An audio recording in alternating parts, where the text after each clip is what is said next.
Sebelum memulai saya harap Anda mau membantu subscribe channel Insomnia Channel, teman Anda waktu Anda susah tidur, terima kasih. Abu Nawas dan uang dari surga. Di sebuah negeri Arab yang jauh, hiduplah seorang pria cerdik bernama Abu Nawas. Ia dikenal di seluruh kota karena kepintarannya yang luar biasa, tetapi juga karena kelucuannya yang kadang membuat orang geleng-geleng kepala. Suatu malam yang tenang, Abu Nawas sedang duduk di depan rumahnya sambil memandangi langit berbintang. Tiba-tiba ia mendengar suara tetangganya, seorang pedagang kaya yang sangat pelit bernama Tuan Marzuki, berteriak marah. "Aku kehilangan uang emasku. Seseorang pasti mencurinya," teriak Tuan Marzuki. Keesokan paginya, Abu Nawas datang ke rumah Tuan Marzuki sambil membawa sekantong batu kecil. "Ada apa dengan batu-batu itu, Abu Nawas?" tanya Tuan Marzuki curiga. "Saya sedang mengumpulkan sumbangan dari langit," jawab Abu Nawas sambil tersenyum lebar. "Apa maksudmu? Langit tak bisa memberi sumbangan," kata Tuan Marzuki. "Tapi bukankah Tuan bilang uang emas Tuan hilang dan tidak ada yang mencuri? Berarti uang itu pasti terbang ke langit," jawab Abu Nawas sambil memandang ke atas. Tuan Marzuki mendengus. "Jangan main-main denganku, Abu Nawas. Uang tidak bisa terbang. Kalau begitu, akuilah bahwa Tuan pasti menaruhnya sembarangan atau lupa," kata Abu Nawas tenang. "Kalau tidak, saya akan terus menunggu sumbangan dari langit ini." Merasa malu, akhirnya Tuan Marzuki masuk ke rumahnya dan, ternyata uang emasnya ada di balik lemari. Ia keluar dan menatap Abu Nawas yang tersenyum simpul. "Terima kasih, Abu Nawas.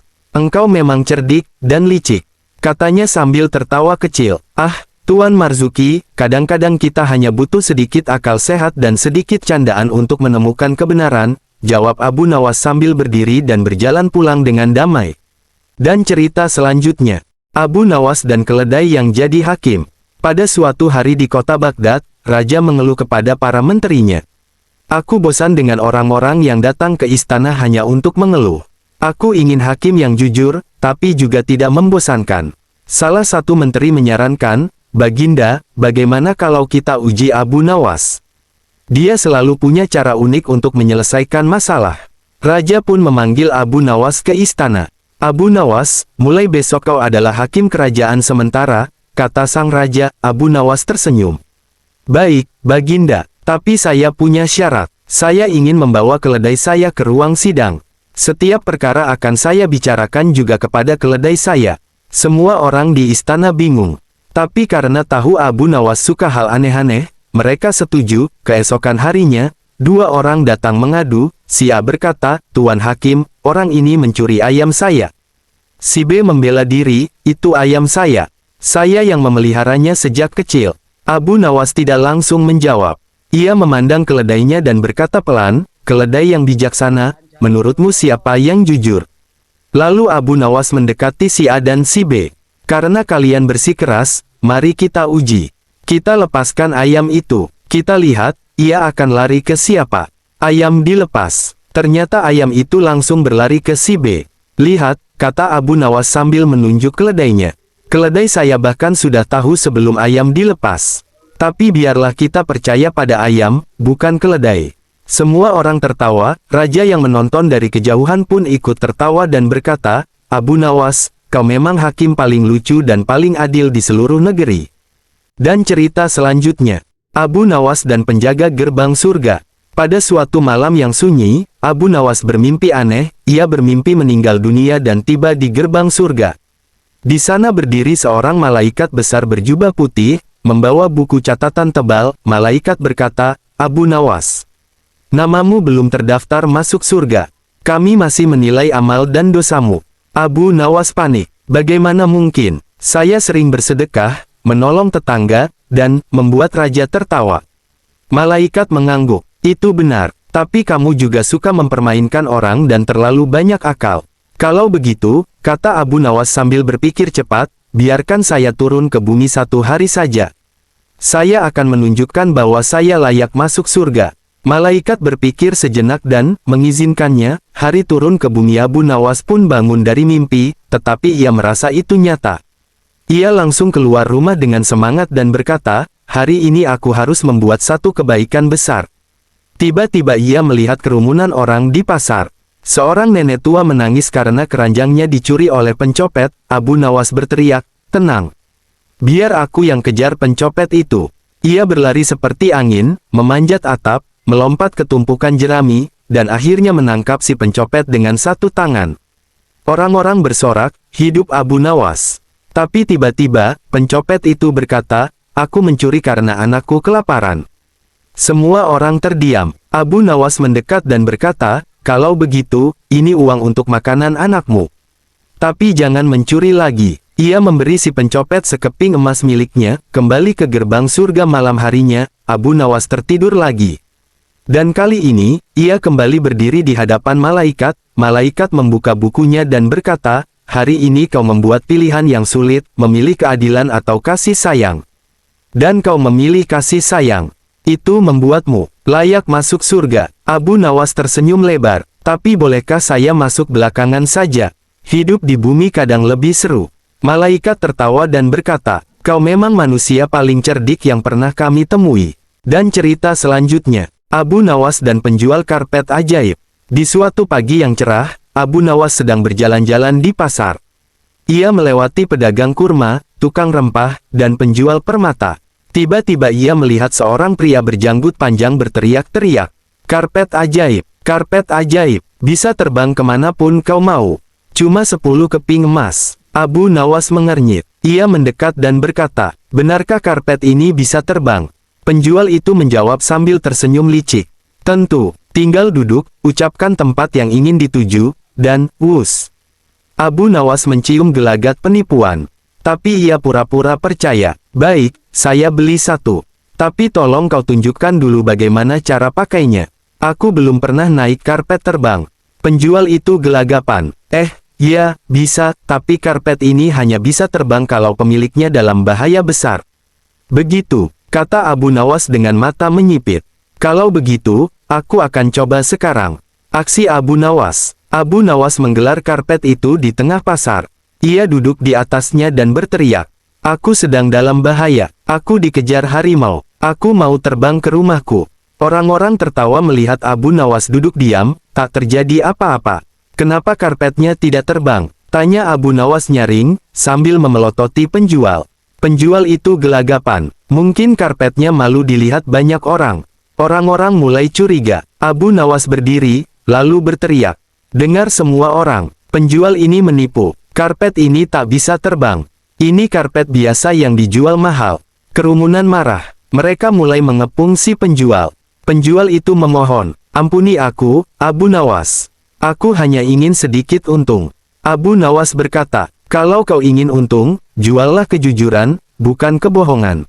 Tapi hari ini, kau harus ganti uangku dan minta maaf pada semua orang yang pernah kau tipu."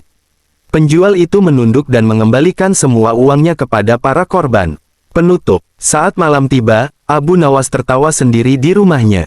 "Andai benar ada karpet terbang, aku pasti akan jalan-jalan ke bintang." Dan cerita selanjutnya, Abu Nawas dikerjai Raja Harun. Di istana Baghdad, Raja Harun al-Rashid sedang duduk sambil tersenyum geli. Ia berkata kepada para menterinya, "Hari ini aku ingin mengerjai Abu Nawas. Sudah terlalu sering dia membuatku bingung. Sekali-sekali, biar dia yang kebingungan." Para menteri tertawa dan menyetujui. Tantangan aneh dari Raja. Raja pun memanggil Abu Nawas ke istana. "Abu Nawas," kata Raja sambil tersenyum lebar, "aku ingin engkau menyelesaikan sebuah tugas sederhana." Abu Nawas membungkuk, "Perintah Baginda adalah kehormatan bagi hamba." Raja mengangguk dan berkata, "Aku ingin kau asteris membawakan seekor kambing yang di dalamnya ada emas, tetapi tidak boleh disembelih, tidak boleh dibuka, dan tidak boleh dilukai. Emasnya harus bisa aku lihat hari ini juga. Jika gagal, kau akan dihukum tinggal seminggu di kandang ayam." Abu Nawas terdiam. Kambing berisi emas, tapi tidak boleh dibuka atau dilukai. Ini jelas akal-akalan Raja. Namun ia hanya tersenyum kecil, "Baik, Baginda. Beri hamba waktu hingga matahari terbenam." Rencana gila Abu Nawas. Abu Nawas pulang, duduk merenung sambil minum teh. Lalu, ia tertawa. "Kalau Raja ingin bermain akal, mari kita lihat siapa yang lebih licik." Ia pergi ke pasar, menyewa seekor kambing biasa. Lalu ia memanggil tukang emas dan meminjam beberapa keping emas kecil. Di sore hari, ia membawa kambing itu ke istana. Tapi anehnya, kambing itu memakai topi dan selimut kecil di punggungnya. Raja tertawa melihatnya. Mana emasnya, Abu Nawas? Abu Nawas berkata, tunggu dulu, Baginda. Saya tidak boleh melukai atau membuka kambing ini, bukan. Tapi Baginda hanya menyuruh saya membawa kambing yang di dalamnya ada emas, tanpa menyebut di mana dalamnya. Lalu Abu Nawas menarik selimut di punggung kambing itu. Ternyata, di balik selimut, ada kantong kecil berisi emas yang diikatkan di badan kambing, dan sudah berada di dalam selimut tapi bukan di dalam tubuhnya. Raja Harun ternganga, lalu tertawa terbahak-bahak. Sungguh, kali ini kau menang lagi, Abu Nawas. Otakmu seperti belut, licin dan sulit ditangkap. Abu Nawas membungkuk, hamba hanya berusaha tidak tinggal di kandang ayam, Baginda. Dan cerita selanjutnya, Raja Harun terjebak di perangkap sendiri. Setelah berkali-kali dikerjai Abu Nawas, Raja Harun al-Rasyid bertekad untuk membalas dendam dengan cara yang sangat cerdik. Suatu hari, sang raja memanggil Abu Nawas ke istana dengan wajah serius namun menyimpan senyum licik. Abu Nawas, kata raja, aku ingin mengujimu sekali lagi. Tapi kali ini, hadiahnya besar, jika kau berhasil, kau akan kuangkat jadi penasihat istana. Abu Nawas mengangguk, curiga tapi penasaran. Dan jika hamba gagal, Baginda, raja tersenyum lebar, kau akan kuasingkan selama sebulan ke gurun tandus tanpa unta. Para menteri terkejut, tapi Abu Nawas hanya menjawab tenang, baiklah. Apa ujiannya? Tantangan licik dari raja. Raja berkata, malam ini, aku akan menaruh sebuah benda rahasia di sebuah peti besi, dan menyegelnya.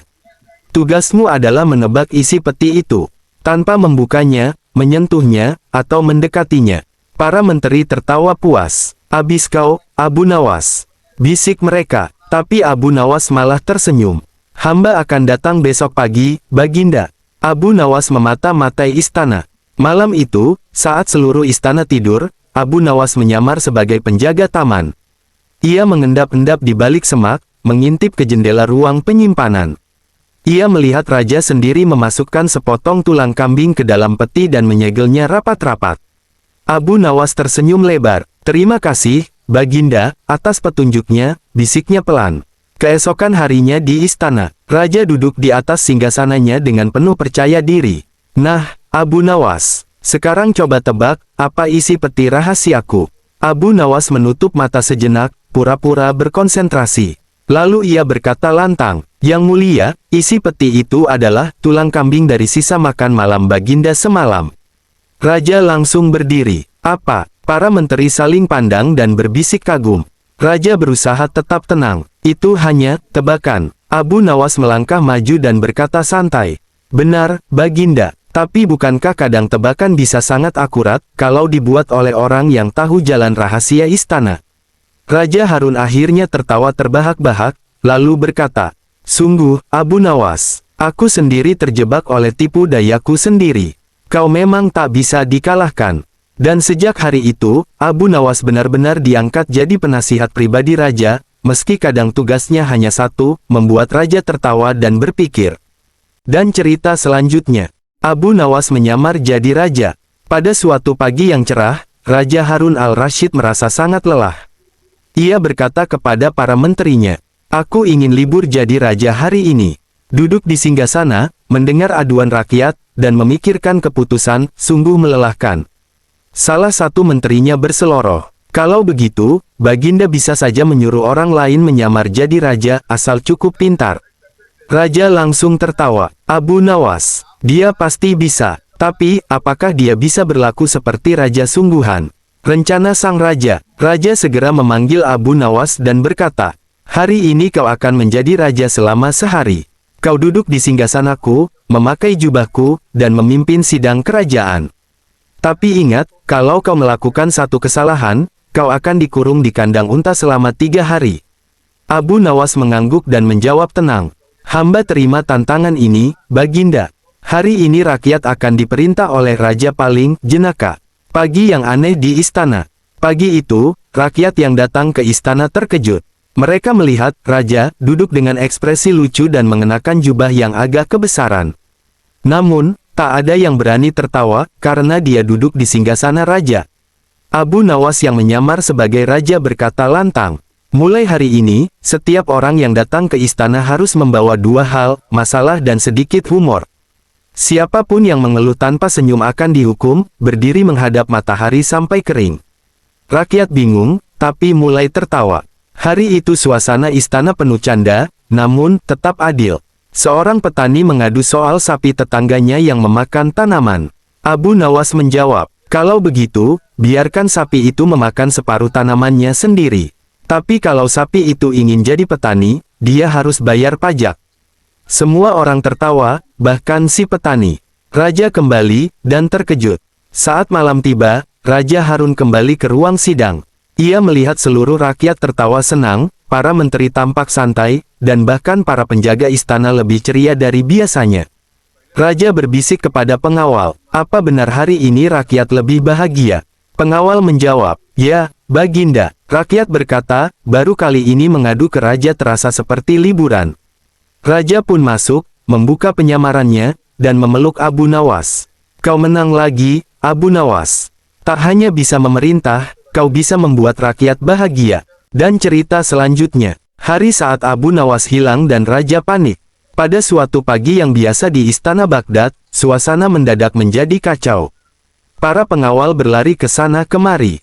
Pelayan istana saling berbisik. Para menteri wajahnya tegang. Raja Harun al-Rashid, yang baru bangun dari tidurnya, keluar ke balkon istana dan bertanya. Ada apa ini? Mengapa istana seperti pasar terbakar? Salah satu pengawal mendekat dan berbisik. Baginda, Abu Nawas hilang sejak semalam. Rumahnya kosong. Tidak ada pesan. Tidak ada jejak. Raja langsung terbelalak. Apa? Abu Nawas hilang? Tidak mungkin. Dia tak pernah pergi tanpa pamit. Raja gelisah seharian. Hari itu, Raja tidak bisa makan, tidak bisa duduk tenang. Ia mondar-mandir di taman istana, matanya kosong. Ia mengirim utusan ke setiap penjuru kota, dari pasar, masjid, hingga kedai kopi. Ia bahkan menyuruh seorang pengawal naik ke menara untuk berteriak. Barang siapa menemukan Abu Nawas, akan diberi hadiah emas 1 peti. Tapi tetap saja, tidak ada tanda-tanda Abu Nawas. Malam pun tiba, Raja duduk sendiri di singgasananya sambil berkata pelan. Dulu aku sering mengerjainya, mungkin dia bosan, atau marah. Atau jangan-jangan, dia ditangkap musuh istana. Tiba-tiba, Abu Nawas muncul. Tepat saat lonceng malam berbunyi, seorang penjaga pintu datang tergopoh-gopoh. Baginda, Abu Nawas ada di luar gerbang istana. Tapi, dia berpakaian seperti pengembara dan membawa seekor ayam jantan. Raja langsung berlari, berlari ke pintu gerbang. Dan benar saja, di sana berdiri Abu Nawas dengan senyum khasnya dan ayam jantan di tangan. Raja menghampiri dengan marah bercampur lega. Abu Nawas, kemana saja kau? Hampir jantungku copot. Abu Nawas menunduk dan berkata santai. Maaf Baginda, hamba hanya ingin tahu, apakah kehadiran hamba benar-benar dirindukan atau tidak? Raja tercengang. Apa maksudmu? Abu Nawas mengangkat ayam jantannya dan berkata, selama ini hamba sering dianggap hanya pelawak, pengganggu, atau pengakali. Maka hamba pergi diam-diam. Jika Baginda tenang-tenang saja, maka hamba tahu, hamba memang tak penting. Raja terdiam, lalu tertawa kecil, lalu memeluk Abu Nawas sambil berkata, kau benar-benar menyebalkan, tapi tanpa kau, istana ini sepi seperti gurun. Mulai besok, aku akan mendirikan patung kecilmu di taman agar aku selalu ingat betapa menyebalkannya kau. Abu Nawas dan harta karun di balik tembok. Pada suatu hari di sebuah kota yang makmur di Jazirah Arab, hiduplah seorang lelaki cerdik bernama Abu Nawas. Ia dikenal luas sebagai penasehat rakyat dan sahabat para fakir miskin. Meskipun hidupnya sederhana, pikirannya tajam bagaikan pedang, dan hatinya lembut seperti kapas. Suatu hari, kota itu digegerkan oleh sebuah pengumuman dari istana. Barang siapa dapat menemukan harta karun yang tersembunyi di balik tembok kota lama, maka ia akan diberi emas sepikul oleh raja. Tembok kota lama adalah reruntuhan tua yang penuh cerita mistis. Konon, harta karun peninggalan nenek moyang tertimbun di baliknya. Banyak orang mencoba menggali, mencari, bahkan memakai jimat dan doa-doa, namun tak satu pun berhasil. Berita ini sampai ke telinga Abu Nawas. Namun, ia tidak serta-merta bergegas ke sana seperti warga lainnya. Ia malah duduk di bawah pohon kurma sambil merenung. Kalau semua orang mencari harta itu dengan cangkul dan sekop, mengapa aku tidak mencarinya dengan akal? Gumamnya. Keesokan harinya, Abu Nawas membawa satu peti kayu kosong ke hadapan raja dan berkata, "Paduka, hamba sudah menemukan harta karunnya." Raja terkejut. "Di mana kau menemukannya? Dan mana buktinya?" Abu Nawas membuka peti itu. Kosong. Raja berkerut dahi. "Ini harta yang tidak terlihat, Paduka. Tapi nilainya lebih dari emas." Raja tertawa kecil. "Apa maksudmu, Abu Nawas?" Abu Nawas tersenyum. "Izinkan hamba bercerita." Ia pun mulai berkisah. "Beberapa hari lalu, saya menyamar sebagai pengemis dan duduk di balik tembok kota. Dari balik celah batu-batu itu, saya mendengar percakapan para warga yang menggali. Mereka saling bersaing, saling mencurigai, dan bahkan ada yang berkelahi. Tidak ada satupun yang saling membantu. Mereka lupa satu hal, bahwa harta karun sejati adalah kebersamaan dan kepercayaan." Raja terdiam, lalu tertawa geli. "Lalu kenapa kau datang membawa peti kosong?" "Karena di dalam peti inilah saya kumpulkan semua keserakahan orang-orang yang saya temui," jawab Abu Nawas. "Kosong." Sontak seluruh istana terdiam. Tak lama, Raja mengangguk. "Sungguh, engkau bukan hanya lucu, tapi bijaksana." Namun, cerita tidak berhenti di sana. Beberapa hari kemudian, seorang menteri kerajaan datang tergopoh-gopoh ke rumah Abu Nawas.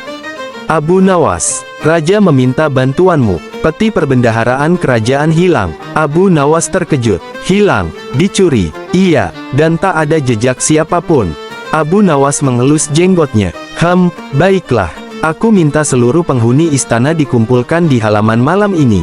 Bawa juga sebatang tongkat untuk masing-masing orang." Malam itu, Raja, para menteri, pengawal, juru masak, dan semua pelayan istana berkumpul. Masing-masing memegang sebatang tongkat kayu. Abu Nawas berkata lantang, "Salah satu dari kalian adalah pencurinya. Tapi tongkat ini akan membuktikannya." Semua terdiam. Abu Nawas melanjutkan, "Tongkat ini memiliki sihir. Jika pemilik tongkat adalah pencuri, maka tongkatnya akan bertambah 1 jengkal esok pagi." Mereka semua diminta membawa tongkat pulang dan tidur dengannya. Esok harinya, mereka berkumpul kembali. Abu Nawas memeriksa semua tongkat, dan tersenyum saat melihat tongkat milik seorang pengawal sedikit lebih pendek. "Ini pencurinya," seru Abu Nawas. Raja terkejut. "Bagaimana kau tahu?" Abu Nawas menjelaskan, "Saya tidak menaruh sihir apapun pada tongkat itu. Tapi saya tahu si pencuri akan takut tongkatnya bertambah panjang, jadi malam tadi ia memotong sedikit tongkatnya. Itulah cara saya menemukan pelakunya." Raja kagum. "Sungguh akalmu lebih tajam dari 1000 pedang, Abu Nawas." Raja pun mengembalikan peti emas ke istana, dan memberikan Abu Nawas hadiah emas 1 kantong penuh. Namun, seperti biasa, Abu Nawas membagikan emas itu kepada warga miskin, dan hanya menyisakan 2 keping untuk membeli roti dan teh untuk istrinya. Fatimah, istrinya, tersenyum bangga. "Kau memang tidak kaya harta, tapi hatimu lebih kaya dari raja manapun." Abu Nawas dan kuda terbang raja. Pada suatu hari yang cerah, Raja Harun ar-Rasyid sedang duduk di taman istananya sambil menunggangi kuda kesayangannya. Ia memandangi langit dan berkata kepada para menterinya, "Andai saja kudaku bisa terbang, aku pasti bisa mengelilingi dunia tanpa perlu kapal atau karavan." Para menteri tertawa, mengira raja hanya bergurau. Tapi raja mengernyit. "Apa kalian menganggap aku main-main?" Seketika suasana berubah tegang. Para menteri saling pandang dan membungkuk. "Paduka," salah satu menteri mencoba menenangkan, "hamba yakin keinginan Paduka bisa diwujudkan oleh seseorang yang sangat cerdik." Raja tersenyum lebar. "Ya, panggil Abu Nawas. Katakan padanya, aku ingin kudaku bisa terbang dalam 7 hari. Tak lama, Abu Nawas tiba di istana. Ia mendengar langsung perintah itu dari mulut raja sendiri. "Kudaku harus bisa terbang," kata raja serius. "Kalau tidak, aku anggap kau gagal sebagai penasehatku." Abu Nawas diam sejenak. Ia memandang kuda itu, lalu memandangi langit. "Paduka," katanya hati-hati, "itu bisa saja dilakukan. Tapi kuda Paduka perlu dilatih secara khusus." Raja terperangah. "Kau serius?" "Sangat serius," jawab Abu Nawas. "Tapi, butuh waktu 7 hari. Dan tempat khusus untuk melatihnya." "Baik, ambillah segala yang kau perlukan. Tapi jika kau gagal, Abu Nawas, kau tahu risikonya." Abu Nawas membungkuk. Hamba mengerti. Malam itu, Abu Nawas membawa kuda kerajaan ke rumahnya. Ia tidak memulai pelatihan apapun. Justru ia memberi makan kuda itu dengan baik, menyisir bulunya, dan membiarkannya tidur dengan nyenyak. Setiap hari, para pengawal datang memantau, dan Abu Nawas hanya berkata, "Hari ini kuda belajar mengendalikan napas agar bisa naik ke udara perlahan." Hari kedua, ia berkata, "Kuda sedang belajar keseimbangan, karena terbang di udara tidak seperti berlari di tanah." Hari ketiga, ia menambahkan, "Hari ini kuda diajarkan mengenali arah angin." Dan begitu seterusnya, hingga hari ketujuh tiba. Raja duduk di lapangan istana, dikelilingi menteri dan rakyat. Semua ingin melihat bagaimana kuda itu akan terbang. Abu Nawas datang sambil menuntun kudanya. Ia terlihat tenang. "Sudah siap?" tanya raja. "Siap, Paduka. Tapi ada satu hal penting." "Apa itu?" "Hamba butuh 2 orang, satu untuk meniupkan mantra keberanian ke telinga kuda, satu lagi untuk meniupkan semangat ke sayap kuda." "Sayap?" tanya raja bingung. "Mana sayapnya?" Abu Nawas menunjuk ke pelana. "Sayapnya belum tumbuh, Paduka. Karena, hamba butuh waktu 100 tahun lagi agar kuda ini benar-benar percaya bahwa ia bisa terbang." Raja terdiam. Cet. Abu Nawas dan sumur kejujuran. Pada suatu hari yang terik di Baghdad, Raja Harun ar-Rasyid mendapat laporan bahwa rakyatnya mulai gemar berdusta demi keuntungan pribadi. Para pedagang menaikkan harga dengan alasan palsu, penjual roti mencampur tepung dengan pasir, dan bahkan beberapa pegawai istana menerima suap. Raja murka. "Kita butuh alat untuk mengetahui siapa yang jujur dan siapa yang pendusta." Salah satu menteri berkata, "Paduka, kenapa tidak meminta Abu Nawas menciptakan alat itu? Ia pasti bisa menemukan caranya." Raja setuju. "Panggil Abu Nawas sekarang juga." Tak lama, Abu Nawas menghadap raja. "Abu Nawas," kata sang raja, "kau harus membuat alat yang bisa membedakan orang jujur dari pendusta." Abu Nawas tersenyum tenang. "Hamba akan melakukannya, Paduka. Tapi hamba butuh waktu 3 hari, dan 1 sumur tua." "Sumur?" tanya raja bingung. "Ya, dan biarkan hamba bekerja tanpa diganggu." Raja mengangguk. "Baiklah. Tapi ingat, aku ingin bukti nyata." 3 hari kemudian, Abu Nawas kembali menghadap raja. "Hamba telah membuatnya, Paduka. Sumur itu sekarang adalah sumur kejujuran. Siapapun yang berdusta di dekat sumur itu, akan terjatuh ke dalamnya." Raja terkejut. "Benarkah begitu hebat?" "Hamba tidak main-main, Paduka. Ajaklah siapa saja untuk mencoba."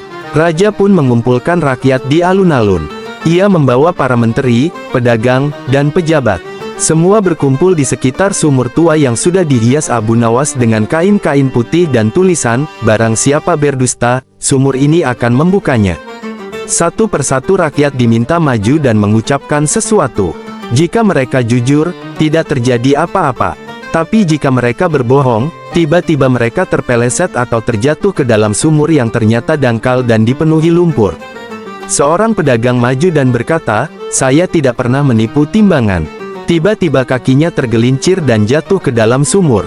Semua orang tertawa, tapi raja menatap tajam. "Bersihkan dirimu, lalu bayar dendamu."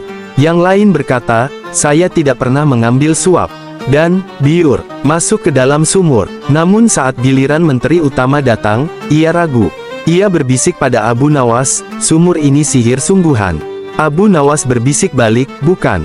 Aku hanya melapisi batu lantai sumur dengan minyak licin, dan menaruh papan goyang." Orang yang gugup dan berbohong, gerak tubuhnya akan lebih mudah terpeleset.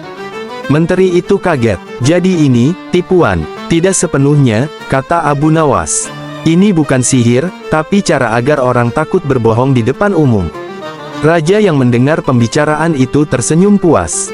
Ia berdiri dan berkata lantang, "Wahai rakyatku, sumur ini mungkin bukan sihir, tapi siapapun yang berdiri di dekatnya, akan merasa diawasi oleh nurani sendiri. Itu cukup untuk membuat orang takut berbohong." Rakyat bersorak. Sejak hari itu, sumur kejujuran menjadi tempat peringatan. Siapapun yang ketahuan berdusta di kota CTGPT dapat membuat kesalahan.